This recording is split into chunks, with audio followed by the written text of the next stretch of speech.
નમસ્કાર, તમે સાંભળી રહ્યા છો રેડિયો મની 9 પર સમાચારોનું લંચ બોક્સ। અર્થવ્યવસ્થાને લઈને વિશ્વ બેંકે ભારત પર શું કહ્યું? આરબીઆઈએ કઈ 4 બેંકો પર કરી તગડી કાર્યવાહી? કઈ કુરિયર સર્વિસ આપનારી કંપની વધારી શકે છે પોતાની ફી?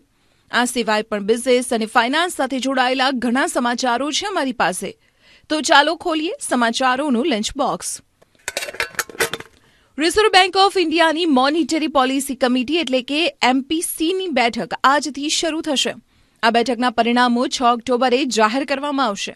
એવું અનુમાન લગાવવામાં આવી રહ્યું છે કે આરબીઆઈ સતત ચોથી વખત વ્યાજ દરો યથાવત રાખી શકે છે।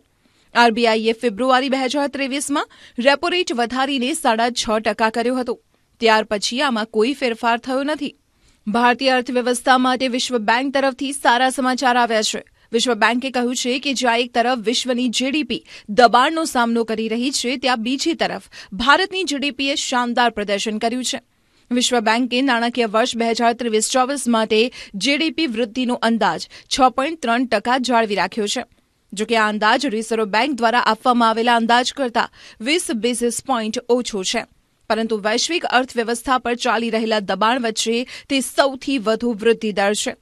વિશ્વ બેંકે 3 ઓક્ટોબરે ભારતના વિકાસ અંગેના તેના અપડેટેડ રિપોર્ટમાં જણાવ્યું હતું કે 2022-23માં વિકાસ દર 7.2% હતો।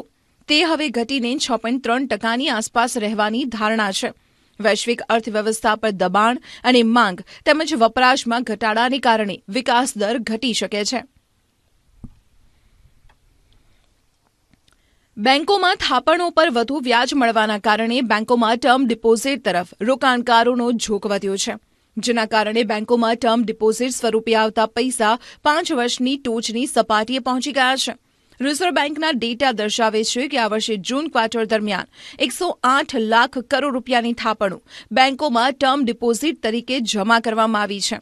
ગયા વર્ષે જૂનમાં આ આંકડો 92 લાખ કરોડ રૂપિયા હતો, એટલે કે ટર્મ ડિપોઝિટમાં એક વર્ષમાં 17%થી વધુની વૃદ્ધિ થઈ છે, જે 5 વર્ષનું સૌથી ઉપલું સ્તર છે। કુરિયર સેવા પૂરી પાડતી કંપની બ્લુ ડાર્ટ એક્સપ્રેસ લિમિટેડે નવા વર્ષથી એટલે કે 1 જાન્યુઆરીથી સામાન મોકલવાના દરમાં 9.6%નો વધારો કરવાની જાહેરાત કરી છે। કંપનીએ તેના નિવેદનમાં જણાવ્યું છે કે દરોમાં આ વધારો મોકલવામાં આવતા કુરિયરના આકાર પ્રકાર પર નિર્ભર રહેશે। કંપનીએ કહ્યું છે કે તે દર વર્ષે તેના રેટની સમીક્ષા કરે છે અને તે મુજબ દરોમાં સુધારો કરે છે। જો કે કંપનીએ કહ્યું છે કે આ ફી વધારો ઓક્ટોબરથી ડિસેમ્બર સુધી મોકલવામાં આવેલા કુરિયર્સને અસર નહીં કરે। મારુતિ સુઝુકી ઇન્ડિયાએ ઇન્કમટેક્સ ઓથોરિટી તરફથી ₹2160 કરોડનો ટેક્સ એસેસમેન્ટ ઓર્ડર મળ્યો છે। નાણાકીય વર્ષ 2019-20 માટે આ ડ્રાફ્ટ એસેસમેન્ટ ઓર્ડર પ્રાપ્ત થયું છે। કંપનીએ કહ્યું છે કે તે ડિસ્પ્યુટ રિઝોલ્યુશન પેનલ સમક્ષ પોતાનો વાંધો વ્યક્ત કરશે। કંપનીએ તેના એક્સચેન્જ ફાઇલિંગમાં જણાવ્યું છે કે આ ટેક્સ એસેસમેન્ટને કારણે કંપનીના ફાઇનાન્શિયલ, ઓપરેશનલ કે અન્ય કોઈ પણ કામ પર અસર નહીં પડે।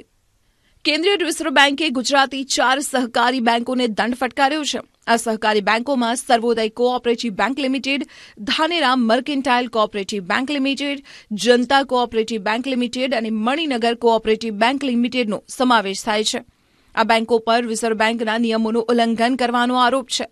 સર્વોદય કોઓપરેટિવ બેંક લિમિટેડ પર 6 લાખ રૂપિયા, Dhanera mercantile cooperative bank limited પર 6.5 લાખ રૂપિયા, જનતા કોઓપરેટિવ બેંક લિમિટેડ પર 3.5 લાખ રૂપિયા અને મણિનગર કોઓપરેટિવ બેંક લિમિટેડ પર 1 લાખ રૂપિયાનો દંડ ફટકારવામાં આવ્યો છે।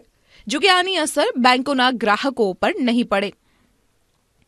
તો સમાચારોના લંચ બોક્સમાં આજે માત્ર આટલું જ। તમે સાંભળતા રહો રેડિયો મની 9। અમે લઈએ વિદાય। નમસ્કાર।